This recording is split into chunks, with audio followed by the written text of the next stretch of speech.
my story. Now, look, I'm driving into work today, and I pull up at the stop sign at Drum and Main, and it's 6:30 in the morning. It's cold, and it's dark. And suddenly, this woman appears out of nowhere. I didn't hit her. My car wasn't even moving. She's at my passenger window. She's babbling something, but I can't understand her. I can't hear her. I don't know what it is. And then, poof.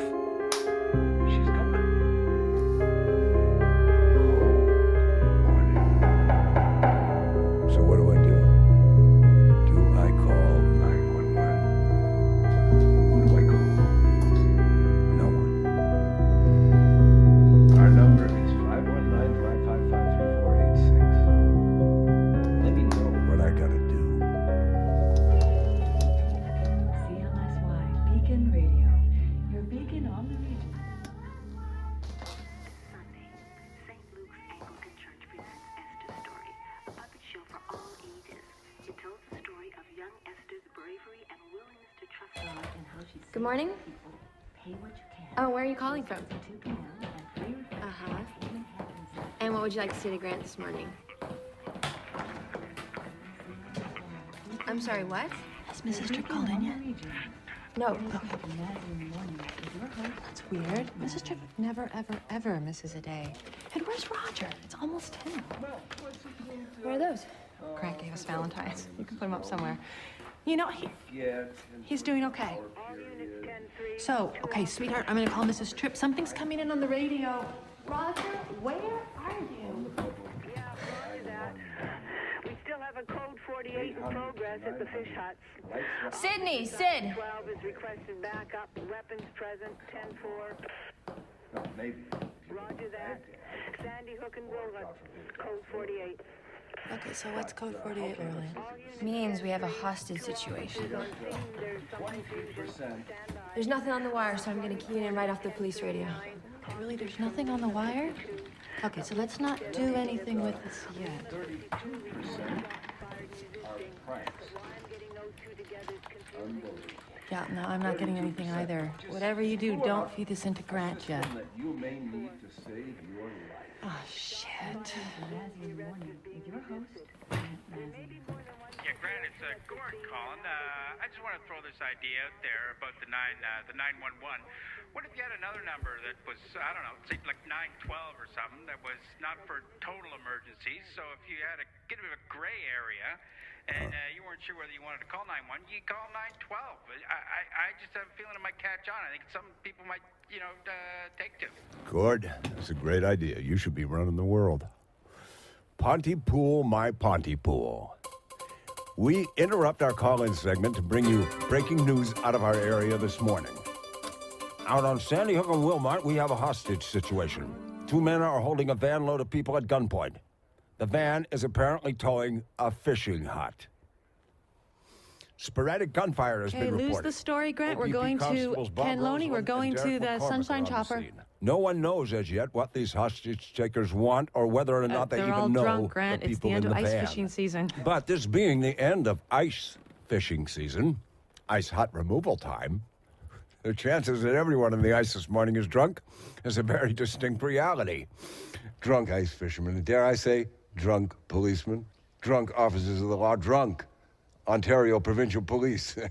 This is not yet confirmed by our sources, of course, but police, possibly drunk, are reporting that the hostage situation has resolved itself. They have 2 suspects in custody, both unarmed, as it turns out, and the 3 people they were holding have in fact fled the scene. One can only hope that breaking news theme music will accompany this story at some point. There we go. Oh, the state of drunkenness has leveled off to acceptable levels this morning as Buddy Bob Roseland and Deadeye Derek McCormick, OPP Pontypool Division, have Wrap it up, contained the Grant. hostage situation. We'll be back with updates as the situation hiccups. We now go to Ken Loney in the Sunshine Chopper for a little perspective on your morning drive. Keep an eye out for crazy ladies in the snow, and remember, wherever you're headed, get there safe. Hey, your buddy Sam, high up in the Sunshine Chopper. Route looks fine, building normally. Come on. People gotta learn to laugh at yourself sometimes. The story's not funny. Derek McCormick is an alcoholic. Bob Roseland is an alcoholic. They're trying to keep their jobs. Oh. Derek's my brother-in-law.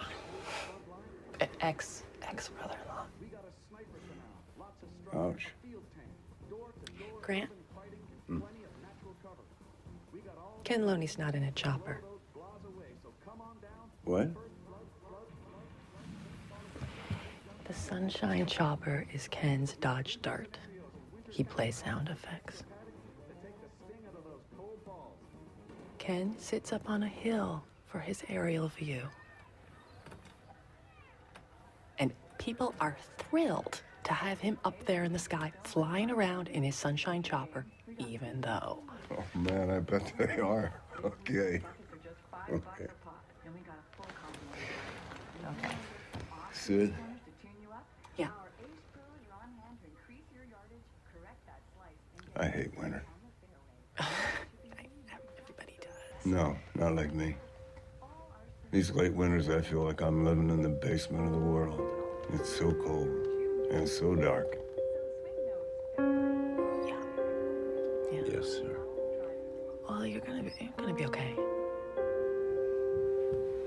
Oh, and Grant, I'll tell you what. When the whole Fish Hut story gets confirmed, we'll bring it straight to you right away, okay? And it's yours. Even if it's not legitimate, you can do your whole take no prisoner thing, okay? And you'll find it funny this time? I'll find it as funny as I did the last time. I'll bet you.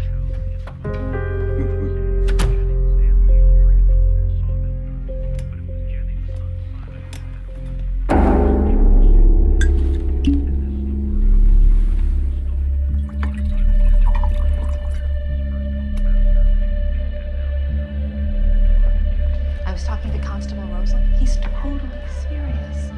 He is completely freaked. Something happened this morning on the ice, and it's put them all into a state. And now he wants us to drop the story. Drop it? Well, it's probably nothing, right? Probably just a hoax. Probably.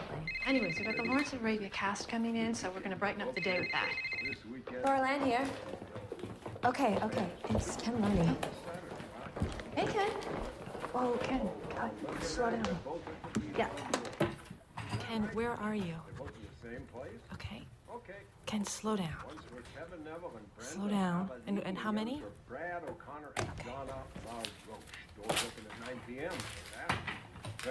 Okay, Ken, just a second.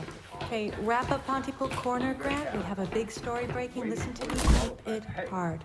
Says here Ken, just a that second. they'll have a cab sitting in the lot Just a all second, night. we're live. Big bucket. Buckendo double bill this weekend, so I'll check it out and make sure it's right that they're both at the same time, but that's what it looks like. We have breaking news out of our region this morning. It seems that a large group of people have gathered outside the offices of Dr. John Mendez. It appears to be a protest of some kind, and officials are describing the crowd as unruly. Now, Dr. John Mendez, you may recall, he was under investigation for writing unnecessary prescriptions. We have an exclusive live report from Ken Loney in the Sunshine Chopper. What can you see there, Ken? Grant, I'm watching literally hundreds of people packed in and around this building, and it looks pretty odd from up here. They seem to be trying to cram themselves inside. Whoa! What's happening, Ken? The side of the office. This building has just burst outward. It's filling people. It just kind of exploded. Oh, Jesus! It's an explosion of people. Oh my God! People are getting trampled. These people are getting killed down there. Ken, do you see any police? Is anybody trying to restore order down there? No, I don't think. Wait. There's a convoy of trucks, military vehicles. Where did they come from? What the hell? There's helicopters. There's a helicopter at like 2 o'clock and one at, holy shit. I gotta back up out of here. Okay, Ken, get safe. Yeah, just try to get out of there. The road is blocked. There's definitely fatalities here.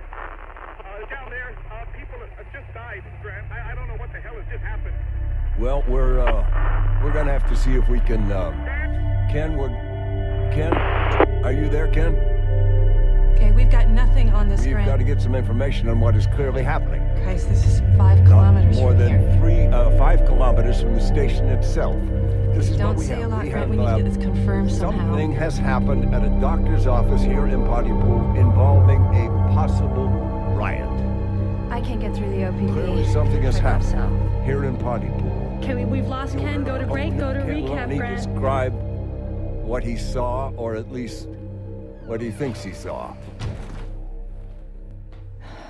You know, the French philosopher Roland Barthes once described trauma as a news photo without a caption, and that, folks, is what I think we have here now.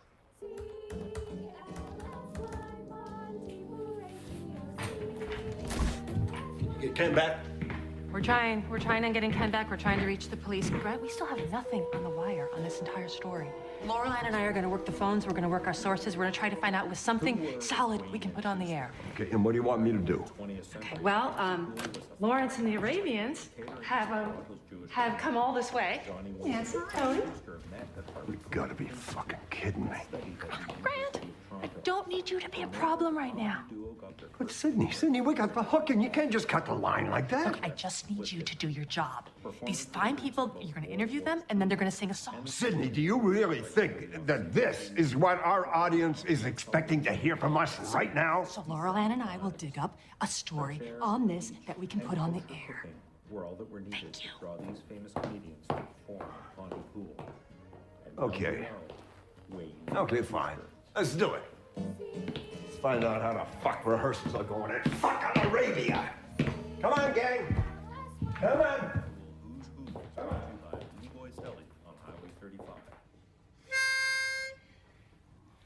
The Never Desert is a sand-filled ear. If you fall off your camel, it cannot cheer. The Never Desert is a sand-filled ear. If you fall off your camel, it cannot cheer. But I can hear Listen the to this, Rick. boy lying in the night. We need the boy's life to prove that we are right. This is Lawrence of I Arabia. can hear him sleeping still in the sand. I must save him so a lesser man will understand. The children know this is not about a British war. Okay, well, something's definitely happened. We can't just leave this. We can't go back on the air without something solid. Laurel Ann, find me somebody I can put on the air. Well, I've got Aline Freethy on too. She's hysterical, but she seems to be in the middle of things. Okay, I'll see if you can calm her down, see what she's got.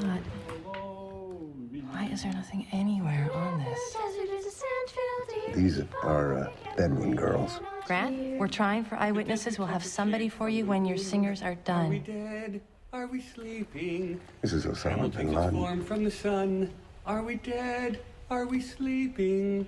I will wake the fallen boy. I will not forsake a trust.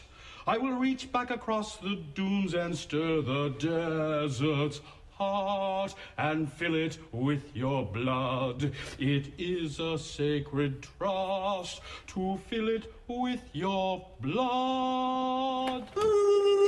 Thank you, Rick. That's it.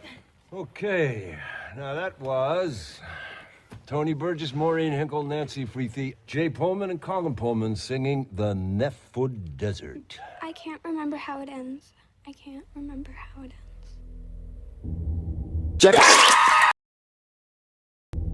How what ends, Faraj? It just keeps starting over and over and over and over. And it's not called the Lawrence. And the table, is it? Not anymore, no.